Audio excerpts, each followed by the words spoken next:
Joining us now, ladies and gentlemen, is a man who won on primetime a lot of times in his career. Hell yeah. Most recently on Thursday night. Mm-hmm. Spinning it. Hey, all over the place. AFC East matchup. How you doing? Keep it moving. Defense balled out. He was throwing to anybody that had hands. Ladies and gentlemen, 4 times he won the NFL MVP. 5 times he's done Aaron Rodgers Tuesday. Aaron Rodgers. Yeah. How you doing, brother? You guys are really overreacting, aren't you? This is the league we're in now. Everybody's overreacting. You're writing off teams. What?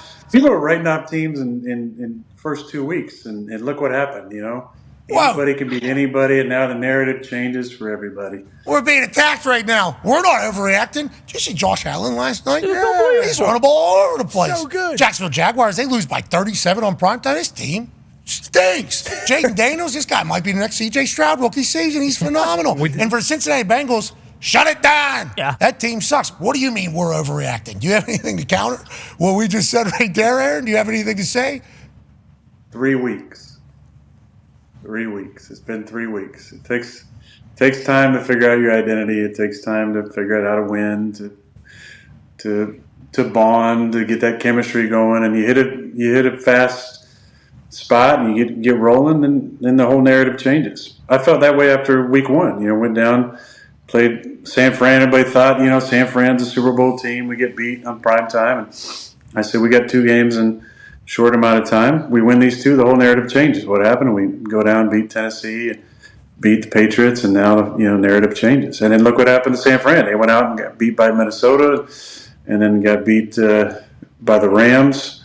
And now, they got major problems. Obviously, they have injury problems, which doesn't help. But it's just that's the nature of our league. And I think I'm not criticizing you guys directly. It's just interesting to see how the narratives just really bounce around very quickly. We deserve it all. Yeah. We live with the highs and the lows. Always. Well, BC and Tone are 2, big overreactors. Whoa. I would say that to tie as well. More on the college level. Don't worry, we did it. We did it Friday too, Aaron. Yeah, we went bananas. You guys are winning the Super Bowl. Yeah. Let's talk about that. Whenever you have a performance like that on Thursday night, and I'm not just going to talk about you. Let's talk about the entire offense and how everything looks. Obviously, divisional opponent and their defense supposed to be great. Does that? I know we're only 3 weeks in, but does that legitimize anything for the team? You think behind the scenes, and what does a performance like Thursday night do for you specifically? Saw you get hit, saw you run a little bit. Is there anything you pull from that game and think about it here on the mini bye week as you move forward?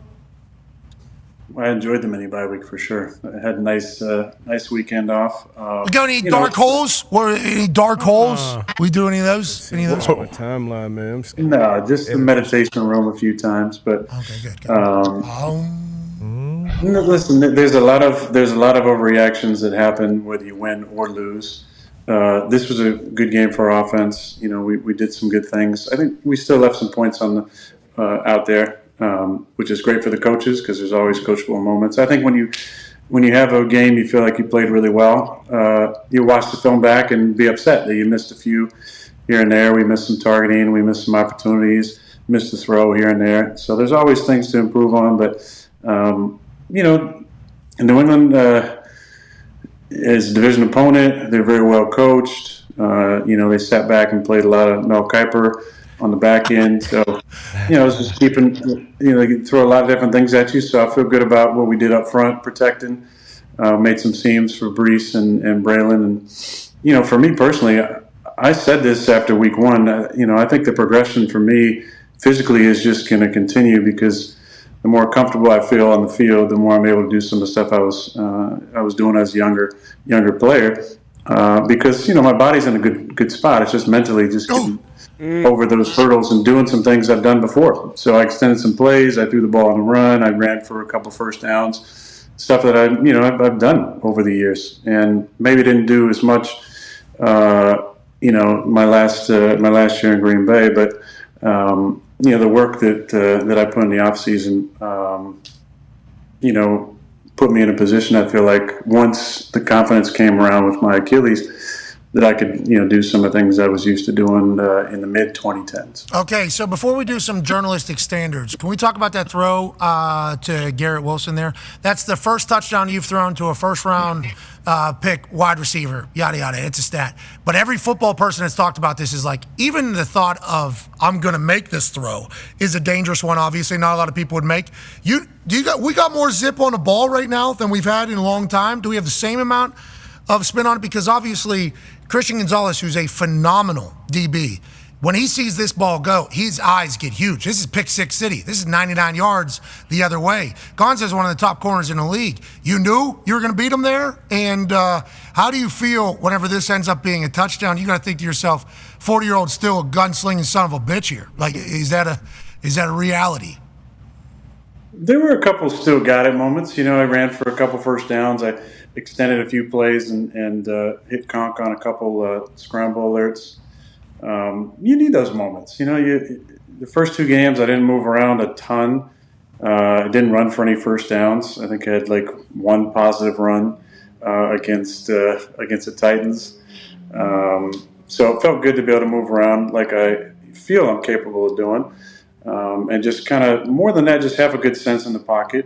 I've always been a run-first guy outside the pocket, even when I could actually run to my 40 time at the combine. I was still, I like to extend to throw and then use a pump fake and some real subtle athleticism to, get as many yards as I can. But I was doing some things that I knew I was capable of doing, but just haven't done in a while. I've been off the field. I've been hurt. I've been rehabbing for so long. So it's nice the stuff that I've actually been doing in training camp showed up on the field. But I felt like, real just calm in the pocket. And the line in 3 games, we've had 5 sacks. Probably 2 of those are on me. So really 3 sacks from the line in 3 games is some great playing. We've rushed for over 100 in each game. I believe run the football. That's been a combination of Brees and Braylon, and Isaiah got his first carries, and I contributed with modest 18 yards on Thursday. But I'm happy for our offense. Defensively, obviously, that's kind of the standard for them. They were all over the field, created a turnover, were incredible in situational football.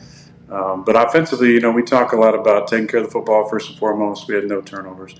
Talk about being great in situational football. We were 3 for 4 in the red zone. We were 10 for 15 on third down. 2 of those were 3rd and 19 plus, which are not big converters. One of those was late in the game in kind of a 4-minute situation. So Connor is agonizing in pain right now. Come on, man. 3rd and 19. Jeez. Reliving. We didn't convert the 3rd and 19. That's what I'm saying. We didn't convert 3rd and 19, didn't convert 3rd and 33, and we didn't convert on the 4-minute. Other than that, 10 for 12 and kind of the real third down is really good football on offense. So we ran the ball 33 times, I believe, for 133 yards, which is really good. So a lot of good measurables on that. Most important one is the win. One in the division now. Obviously, watching the ball last night, Buffalo is obviously a really good team. They're 3-0. We're 2-1, and Miami and New England are both 1-2 in our division. So we know it's going to be a good stretch coming up. We got Denver, who's coming off a nice win against the undefeated Buccaneers. And just watching them, I feel like defensively they throw a lot of different things at you, and they played really well on defense. They had 2 safeties against Seattle in Week 1. Just didn't do a whole lot on offense, I don't feel like. But special teams and defense kept them in the game in Week 1. Week 2, they played Pittsburgh and, didn't give up a ton of yardage or points in that game. So they've been playing really well. They gave up 7 points against the Buccaneers in Week 3. So they've been playing well. They're going to be riding high. Then after that, we have 2 undefeated teams. So it's going to be a good stretch for us. Yeah, I'm excited to see. One of those is going to be in London, too. So it'll be a stressor on the whole travel schedule. Yeah, but you love London. You love those London games. International shows, baby. We got to put on a performance. Excited to see if Bo Nix can continue to go. Obviously, your defense is also impossible. So that should be a great matchup. I like where the Jets are. Will you hop on a train with me real quick for some journalistic standards? This is the last question from me before the boys all have theirs, because this one I think talks about 3 plays that I saw happen on Thursday night that kind of contribute to this entire situation. Ben Standig, who works for The Athletic, I believe he covers the Commanders and the entire NFL as a whole. The Athletic, owned by the New York Times. Okay, journalistic standards.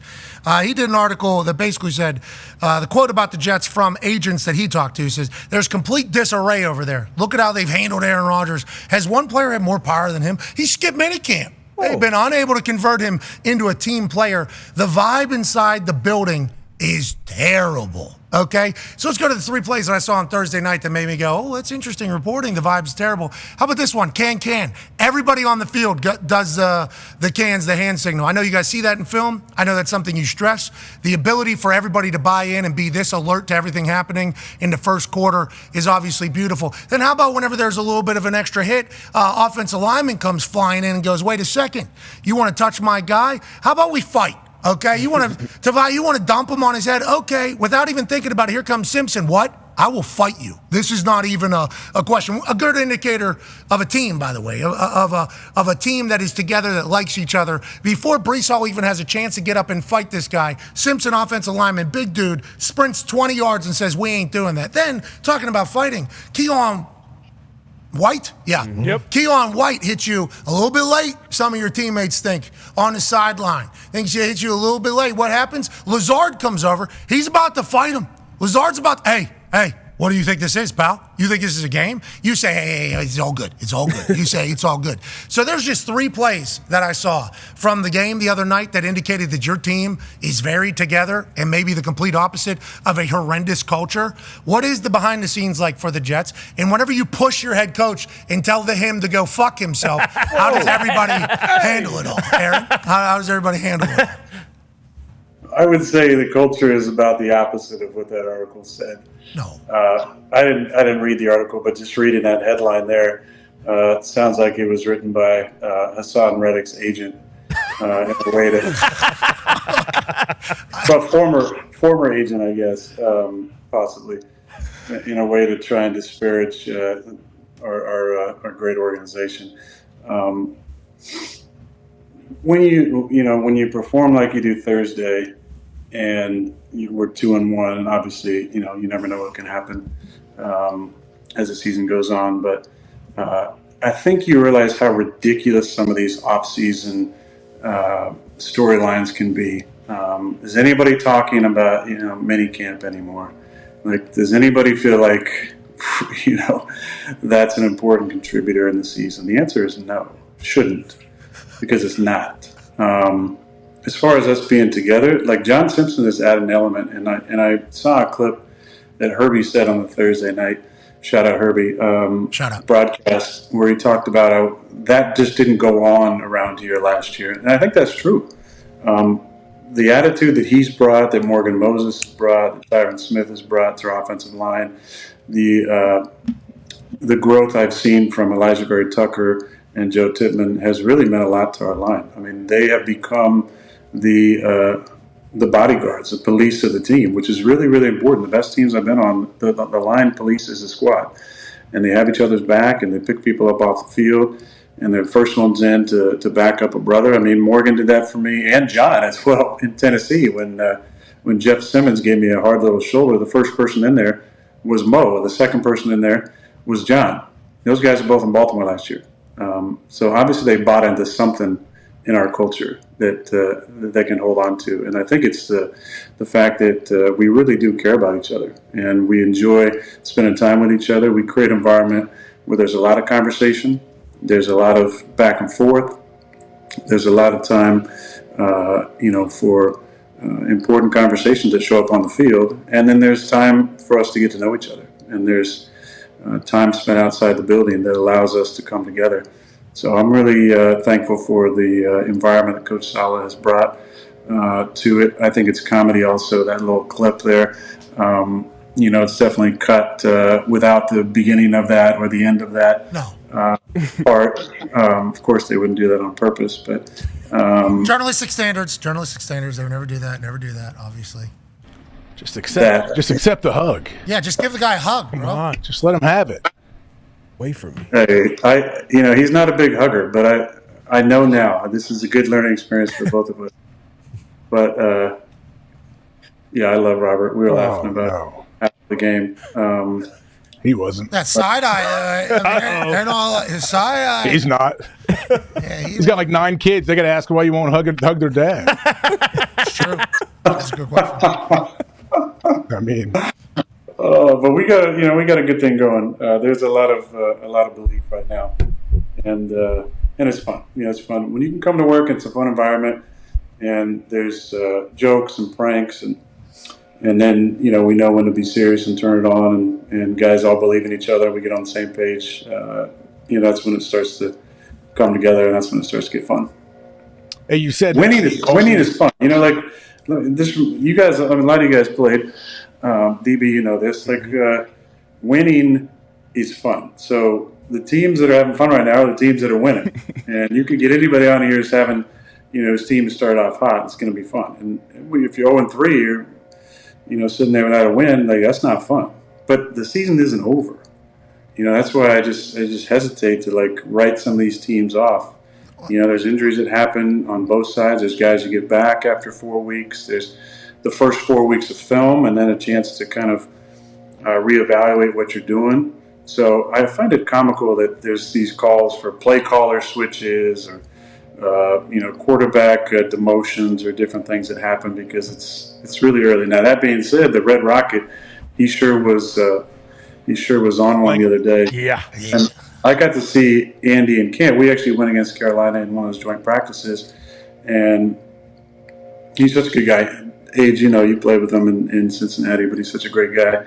Been in some really interesting situations over the years since he left Cincinnati, but one of those guys you pull for because he's one of the good guys in the NFL. So really happy for Andy and his performance. Yeah, he looks cool too. Oh yeah, That haircut change was He's got great hair. I mean, great hair. Good beard. It was a big move for him too. That was like Gordon Hayward almost. I bet. Yeah, whenever he had the hair change, it was like, wow, this is a new dude. Him and Flacco, similar times they did it. Yeah, Flacco did the same thing.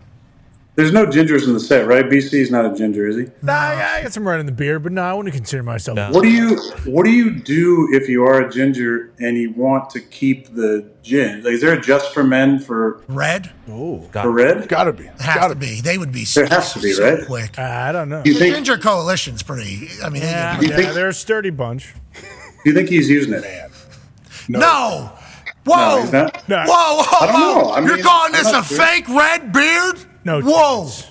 No, I'm not This is a saying red that. rocket. You think the Red Rocket needs help getting more red? I don't think so. Just for men, I it's just- a light red brown. Holy Okay. shit. I just know that John Kuhn over the years, was worried about the gray in his beard, and he may have found a solution. And if he did, he might pass that on to Andy. It's possible. There's a chance. By the way, the gray in the beard, I think, looks good. Oh yeah. Yeah. I think it looks good. And the dark hair guys who try to cover it up, we know. Looking at you, Bob Costas. It's purple. Yeah. We can see that your beard is not that color. Don't be a fool. We know. Bob Costas has a beard? No, he doesn't. But his hair is like jet black, and he's like 78 years old. Oh, we don't know his. Yeah, we do. Yeah, We do not Let know. it go, Come Bob. on. You don't need to be doing it as liberally as you are. I would like it to be clear. All right. I would like it to be clear that I was talking about beards. I was not talking about Bob Costas' hair. I just felt the need to get that out. You got a little something, a little bone to pick with Bob Costas there? I'm sure we do. I'm sure we we can do. fix I it. don't love somewhere. the way he calls baseball games, but that's neither here. I mean, remember at halftime every year or whatever that was, whatever year he did it, he would just get on his soapbox every halftime. Oh, and yell at go- us. Yeah, I do remember that. I'm trying to watch football right now, Bob. Come on. Pipe down. But I use a little touch of gray because Sports, Aaron's Bob. yours is nice. Aaron, yours looks cool. It looks like grizzled vet there. You're old as shit. You feel old? No.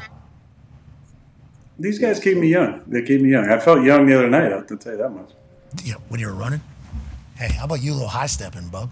There was a little fucking you know what I mean? Yeah, and there wasn't any high step. And I gave up a little early on the sideline there. I didn't think he was going to tackle me, but it wasn't a dirty play at all. We actually pounded it up after that. I had a little fist pound. You still get the. I mean, it has happened over the years. I assume it will continue.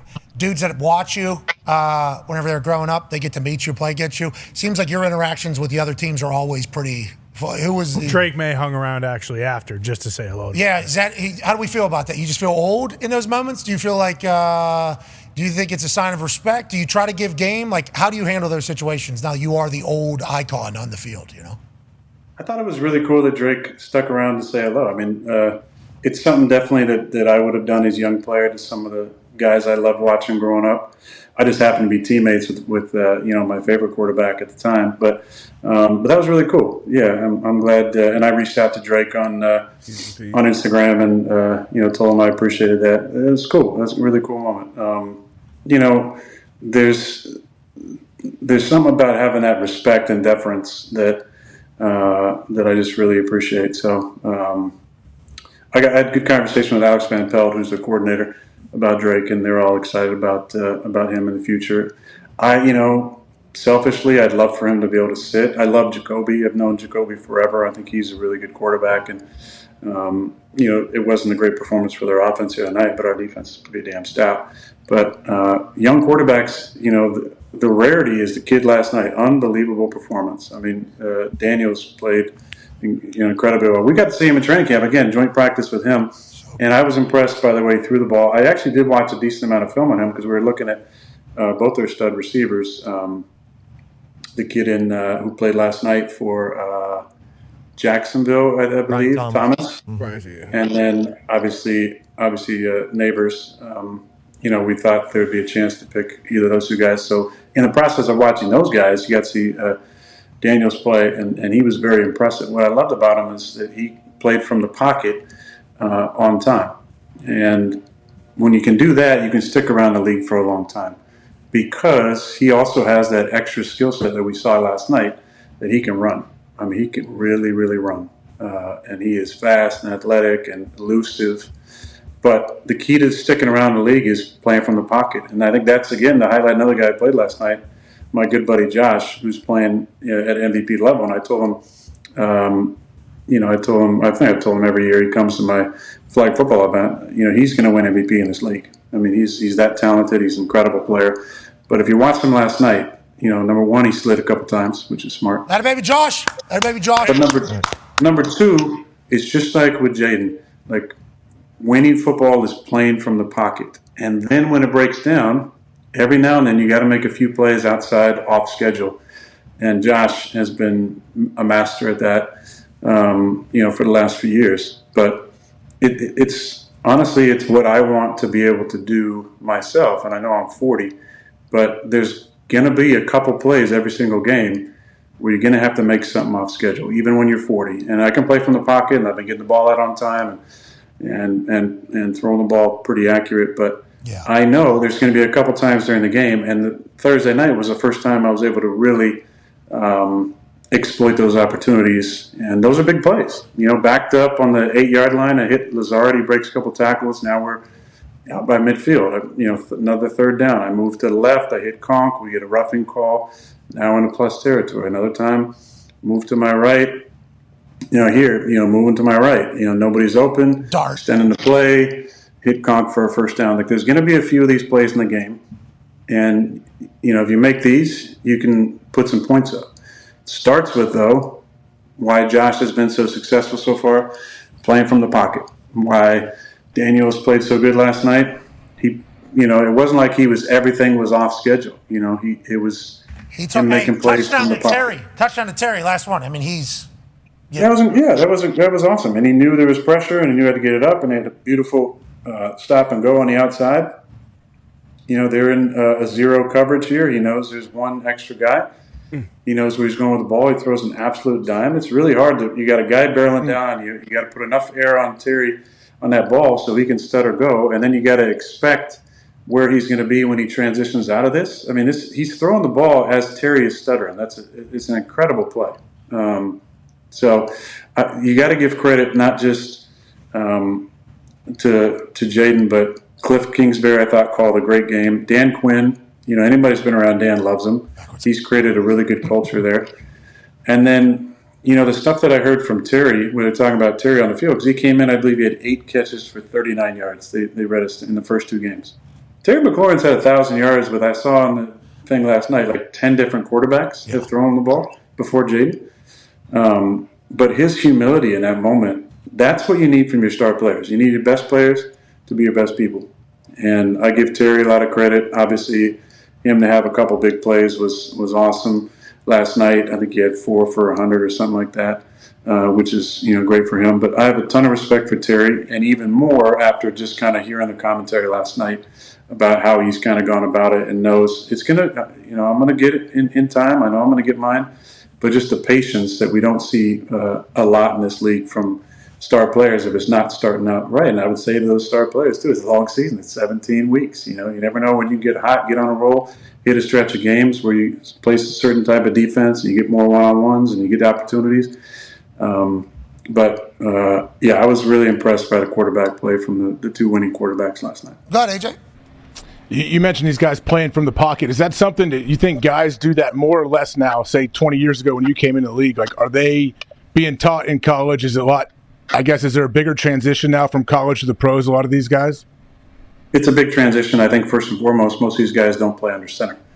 They don't play under center a lot. They don't call their own cadence. They clap. Why not? Hey, why not though, Aaron? Why don't we go under center at least every once in a while if we want to go 4th and 1 or something? Like, why are some teams absolutely won't do it? I think they think that quarterback center exchange is going to go bad because you would never do it, right? Isn't that literally the fear? Isn't that what it is?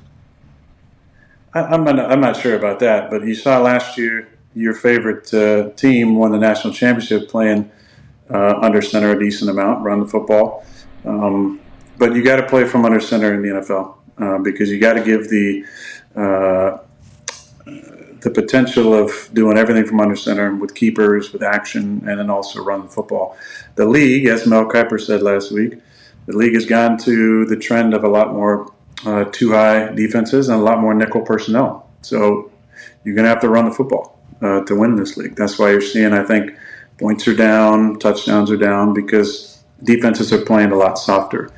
And as far as quarterback play goes, these guys have to learn how to call a cadence. They have to learn how to play under center, and read a defense under center is different. You can't just be in the gun all the time. So there is a transition. That's why I think it's important that a lot of these guys sit, if they're not NFL ready just yet. And I've said this before, top picks going to teams picking high are teams that are not one player away usually. It's very rare that you're just one player away. So, kudos to Dan Quinn and his staff. They've obviously created something down there. They're 2-1.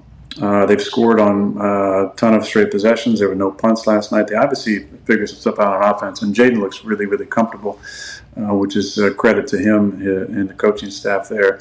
And the vet players around him of making him feel like, the proper confidence for all that. So, but it's hard. I think with Caleb in Chicago, he's as talented as I've seen coming in the league. And I think it's going to be finding more completions on time because he's so dynamic off schedule, but it's hard to play off schedule 10, 15 times in a game. And whether that's, I haven't seen the film, so whether it's protection or route concepts, or guys just not open, whatever it is, we need to make it a little easier for him, I think, throwing the ball on time from the pocket. And then you add, these 3 to 5 plays where you have to make something happen, which we saw. Jaden wasn't running all over the place unless it was read option stuff. He was throwing the ball on time from the pocket. Josh throwing the ball on time from the pocket. And then 3 to 5 times in a game, you're going to have to make an off-schedule play. So that's how you're successful in this league. So to your point about the Buffalo Bills, I got a Hembo stat here. Last season, the Bills are under center 28% of the time and had 46% of their pass yardage from yards after catch. This season, they're under center 46% of the time, 63% yard after catch. So it's in rhythm, in time. Damn. Throwing the ball, good placement, right? That's what that stat says right there, Aaron? Yes. I had no coach that said stats are for effing losers. I'm not sure I agreed with that because I think stats can tell an interesting story. Bo. Which one? Stats can tell both stories. Yeah. All the time, in every argument somehow. It is phenomenal. But I think what you're saying... Just the eye test. Just the eye test. Watching Josh, he's throwing the ball on time. And if we throw the ball on time consistently, with proper accuracy, like the ball last night, the touchdown to Shakir. Is it Shakir? Yeah. They ran just shallow cross, right? Josh throws it. Oh, you even got the clip. Look at this. This is perfect. Oh, yeah. You got the clip. One hitch, ball in perfect position where a guy can run after catch. They're playing man, so nobody has vision of the football. You just got to break one tackle, an explosive gain. That's a simple play. And if you can key up the Coleman clip, can you key up that clip? Oh, yeah. Yeah, absolutely. Okay, look at this. Okay, we're going to take a little action under center. We're going to hit the top. We're going to throw a perfect ball, catch the ball on the 5. It's perfectly in stride. It's a touchdown. If that ball's behind him, it's a nice play, first down. Ball's on the 3, but you put it 1 foot in front of his face mask there, it's a touchdown. I mean, that's the difference. When you can play under center and you can use your hitches properly and you throw the ball in the proper number, that's how you get the yards after the catch. So Josh is playing through 3 weeks. I believe he has 7 touchdowns. Is that right? 7 or 8 touchdowns and no picks. We don't care. No picks. We don't care No about picks. None of those. Josh is taking care of the football, and that's winning football, and that's playing at MVP level. It does feel like there's a lot more good Josh Allen happening right now than much less negative. And that, I think, goes into what D-Butt's about to ask you about. Yeah, you kind of touched on it earlier. Dylan, being a younger quarterback, obviously you're, old head now, triple OG, but as a younger quarterback, managing that relationship with number 1 wide receivers. Obviously Josh Allen, he loses Steph Diggs. We talked about him earlier. You talked about the Terry McLaurin comments coming into this game with a slow start. You always have cameras on the sideline that's going to be reading every body language and everything that the wide receiver does once they get there. How tough is it managing those relationships as a younger quarterback in the league?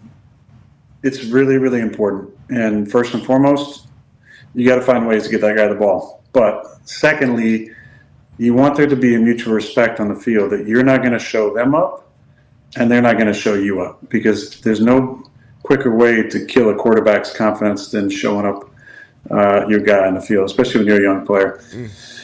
And I think it's tough sometimes for veteran guys who maybe been with a veteran quarterback before or got more touches, don't feel like they're, have the role that they want. It's tough. And again, that's why I highlight Terry, because there could have been some fits and some frustration and some helmets thrown when you have 8 catches for 39 yards in the first 2 games. But I don't feel like I saw any clips of that. And everything he said during the week was spot on. So you don't want to show up in your guys on the field, and you don't want to be showing up as a young player, because that can get in your head and you maybe start forcing the ball to the guy. It's got to come in the flow, come in the rhythm.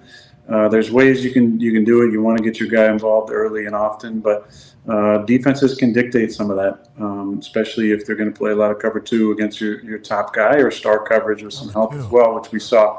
I feel like there's more legitimate number 1 corners maybe in the league this year than we've seen in the previous years. We've faced some great ones the first 3 weeks, and we got one of the best, if not the best, this week. Obviously, I love our guys in New York. Counting out our guys, Pat Surtain is mentioned among the best corners in the league with just about anybody you talk to, and rightfully so. I mean, he does star coverage. He plays on the slot. He plays outside. He tackles. He's got great ball skills. He stays on the hip.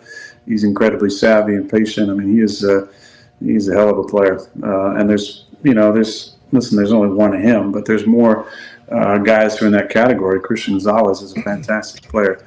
L'Jarius Sneed, we played. Charvarius Ward, there's some really damn good corners we played in the first 4 weeks, counting this one. So, but again, just to finish on your question, it's an important relationship. And the more communication you can have, the better that's going to be, and the more patience on both sides. A lot of times it's vet to young guy, because the young guy is just trying to figure out what the hell is up and down.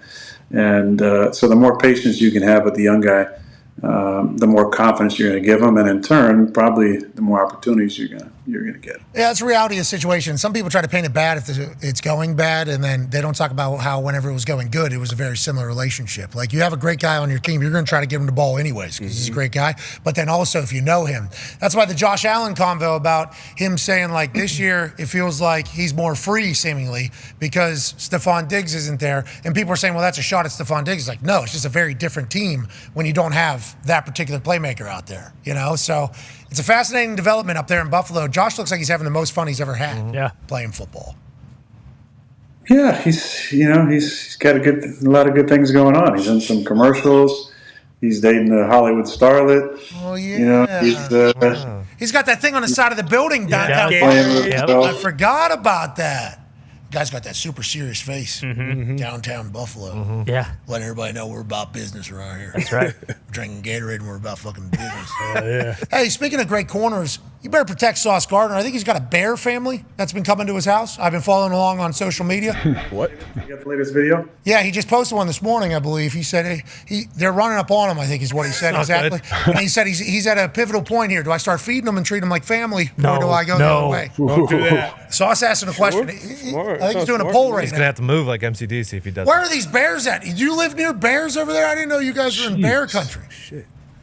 I think he needs to call up Jordan Love. I think he's the owner of them right now. All right. On that note, this is the bear family that is outside Sauce Gardner's house. There's a lot of. They're deep. Yeah, that's a ton. Seen that many bears. I don't know where he's at in New Jersey. I haven't seen that many bears around my place. But the whole family. where are they going right there? Are they going inside the house there? Golf him. I'm not 100% sure, but that's kitchen patio right there. I mean, he might be sitting at a table right there. Right there. They look hungry. You might need to take care of them. Sauce got good food. Today. Yeah, probably smell something from the kitchen. Oh yeah, probably. Is that a Buffalo Wild Wings guy? He does have his own beat up sauce. That's what they're saying. That's probably the bear community. Yeah. They've actually migrated from Maine. Yeah. Ty, what do you think? You should call J Love or what? I mean, I think so. But Aaron, I did want to ask you. You never really had a situation like this, but Matt LaFleur mentioned, especially after last week, but then again this week, he said, I don't really think people realize how difficult it is to do what Malik Willis has done the last 2 weeks with only being there for 16 or 18 days or whatever the case may be. I don't know if you've got to see much of either one of those games, but how difficult is that when you're coming in to a new place like that? And obviously everyone knows what the Packers' game plan was going to be, at least against the Colts. But how difficult is it to do what Malik Willis has done the last 2 weeks? Yeah, I think it's really difficult. I think he deserves a lot of credit for that. I remember even shorter time when Baker came in for LA, I believe it was, and got there on a Monday. Yeah, Monday Night Football.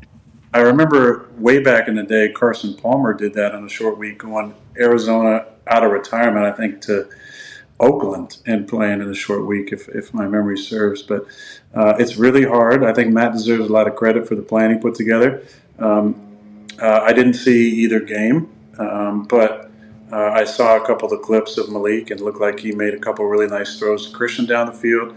I saw with the first play, they lined up and faked a sweep and hit, one of the receivers, Wicks. It was Reed. Okay.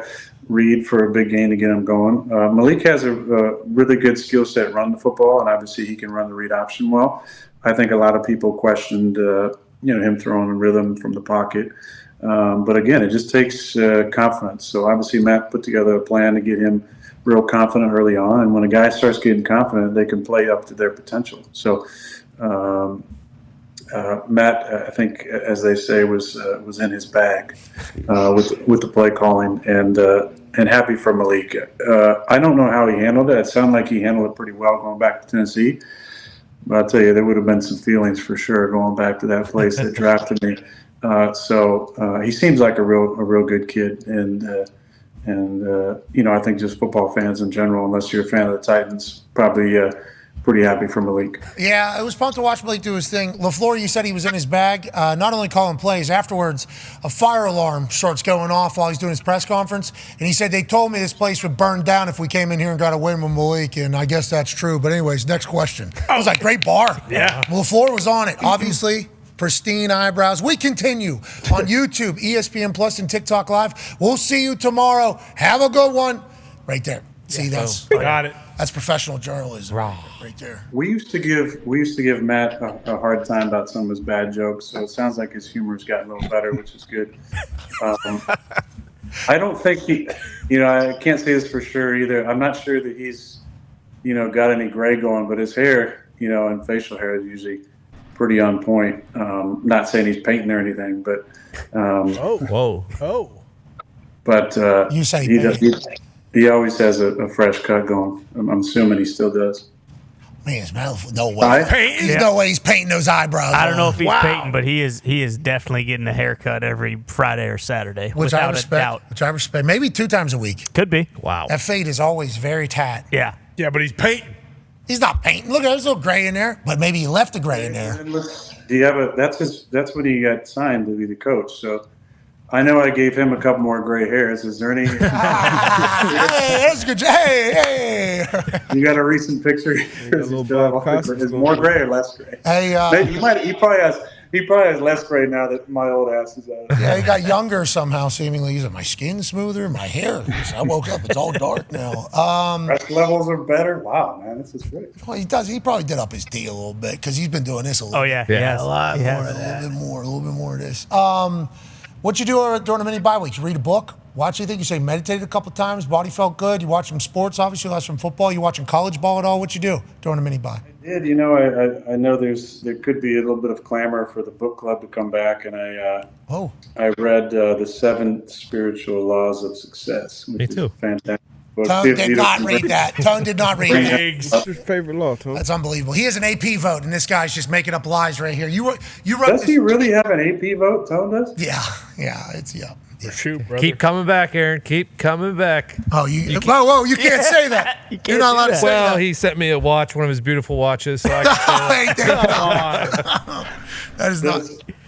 What about the old guy in Chicago? Does he still have a vote? Oh, Hub Arkish. Oh, jeez. God love you. I'm Now, not Tony got giving. his. I'm not giving any MVP vote to anybody that's unvaccinated. How about that? How about that? Not going to give my vote unless you got a vaccine, 4 of them. And Hashtag quotes that didn't age well. There's a lot of those these days, Aaron. buddy, we don't want to dive into that. It's week 3. Week 3 of Aaron Rodgers Tuesday. So you read the 7 Laws of Physics? Is that what you said? I think I heard. What was the name of the book? Physics, spiritual success. There it is. Yeah. Sorry about it. 7 Laws of Spiritual Success. Yeah, it's a good one. It's a short book. You would love it. It's only like 90 pages, quick read. Yeah, very simple wisdom. Written by Deepak Chopra. That's good. I know who that is. Right? We've heard that name before. He was in the book Alumni club. He was in the at the book book club club. before, I believe. Deepak Chopra? Yeah. Of course. Does he have an IG? Yeah. I think I've seen some clips. Was he a speaker on there? I think I've seen some clips. Does he do influencing?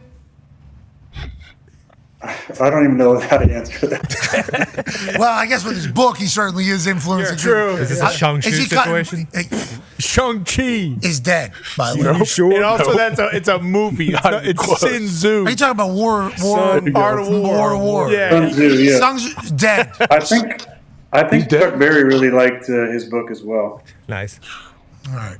Best guitar player of all time. That's not why you That's like. not Chuck That's Berry. Deepak. That's Jeff Goldblum. That's not Chuck Berry.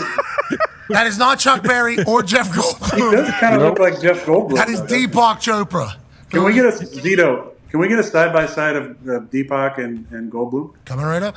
I mean, Chuck Berry. that's not Chuck Berry. I was No. just double checking. I wasn't sure. That's That's not Sun Tzu. Chuck Berry was mentioned. Deepak and loves he Chuck popped Berry. up. Oh yeah, legend. How come Ty stopped asking me questions? What's On going and on? off the Show's field. Really out of control. Who? What? Ty doesn't ask questions anymore. I get He it. just asked you. just asked you What is one. this guy all doped He up? asked you. You know what he did? He said ayahuasca in your bottle? Jeez Louise. Just asked you. Literally about Malik. Oh, that was him? I thought that was BC. Oh, no. Oh, no. Speaking of Connor does have a question. Yeah, for I you. do, but I mean, now we're talking about all this other stuff. Aaron, have you caught up on the internet lately? Have you seen all the stuff going on? It's pretty wild in the streets right now, brother. Aaron, it is crazy in the streets, right? It's hard not to just like be completely. In golf? I mean, you have. I Buy mean, all of we it. talked about it for like an hour this morning. It's pretty. It's not electric in a good way, but it's electric in the sense like, holy fuck, this shit's really. There's happening. so much stuff happening right now. And I assume you know that. You had a mini bye week. What a time for him. to Yeah, have. exactly. That's what I mean. I mean, there's a lot of time this Okay. weekend. God. You've read a 90-page book a lot of other time. I'm practicing the law of detachment, so Smart. Me, I need to do that. A lot of people are doing that with their Twitters. Yeah, they're just getting rid of them. They're Yeah, detaching from them completely. Allegedly. Anyways, well, here's I think those are for different reasons. allegedly. Okay, so you have. You do know. all right, Yeah, so you thank understand what's going answer on. my question. Oh, yeah. He knows. We're all in there. Here's the photo of Jeff Goldblum and Wow. Ooh. Whoa, it's pretty close. Yeah. Yeah. That's AP voter there. That's right. Feel pretty got a good about eye. that one. Is Deepak from Pittsburgh too? I think so. Good question. I think, yeah. You follow him on Instagram, Aaron? Does he do? Now let's do a three-way. Goldblum. Three-way. That's been a part of the topic of conversation on the internet. Yeah. A lot of that. More than three, though. Like 10-way, 15, Yeah. 20. With who? Who's doing I that? think everybody from that I've ever heard of Yeah. is what the internet's doing. That's why you need that many bottles. Every Exactly. human you've ever heard of, allegedly. 5-on-5. They're playing full court with Yeah. no clothes. Yeah. That's what. Ben's in the gym. That's what we're saying. Everybody we heard of. Anyways, we're not distracted. Aaron. He's got a big. Who's the football. third one? Goldblum, Deepak, and then who? Oh, yeah, sorry, Chuck. No, I don't want to do it. I changed my mind. Hey, focus on football. Focus on football. All right. Hey, we feel good about where the Jets are. Obviously, we're only 3 weeks into this thing, but couldn't be a better start, right? I mean, could be. Well, it could be 3-0. Yeah, it could be 3-0. It could be a better start. Yeah, but with where the NFL sits as a whole, you know. Yeah, I like where we're at. I like the energy that we got around the facility. But we can't ride too high with the highs or too low with the lows. I literally said in the locker room after San Fran, they're gonna write us off after 1 week, and then we're gonna win the next two and have a mini bye, and they're gonna suck us off a little bit. You can't ride the highs too high, the lows too low. Let's just enjoy where we're at. We're 3 games in. We're 2-1. Don't let them suck. Get off. Yeah.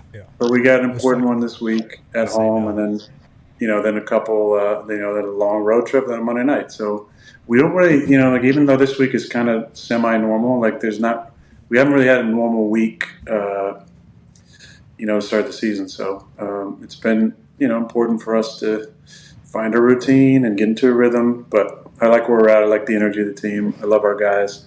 Morgan got hurt, but we've been able to stay, and CJ was out last week. We've been able to stay fairly healthy, which is good. CJ will be back this week, I'm sure. Morgan hopefully won't miss much time, but Olu will step in for him, and away we go. All right. We appreciate the hell out of you. Have a great Tuesday. Thank you for the time. You're the man. Great Hugas hat on here. Is that Hugas? Hugo. Cherish Little. San Diego. Shout out to Jake Ryan. Jake Ryan just got married, He eloped, went off into the darkness, did a darkness retreat, and got married. Wow. That sounds. Some of that's true. Darkness retreat may or may not be true. Okay. Well, congratulations, Jake Ryan. Shout out, Jake. Proud of you, Jake. Way to do it. I'd have to turn on the lights. Ty, you know where Jake Ryan went to school? Yeah, he's a Michigan man.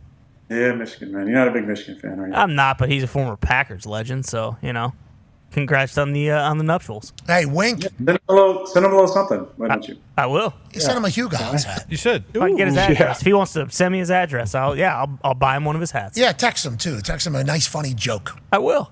Maybe do a couple impressions and say congratulations. Come on. Maybe his daughter's Yeah. classmate will dox his address on the internet. Oh yeah, like people up in Detroit did the MCDC. Can't be doing that. Unbelievable. Kids these days.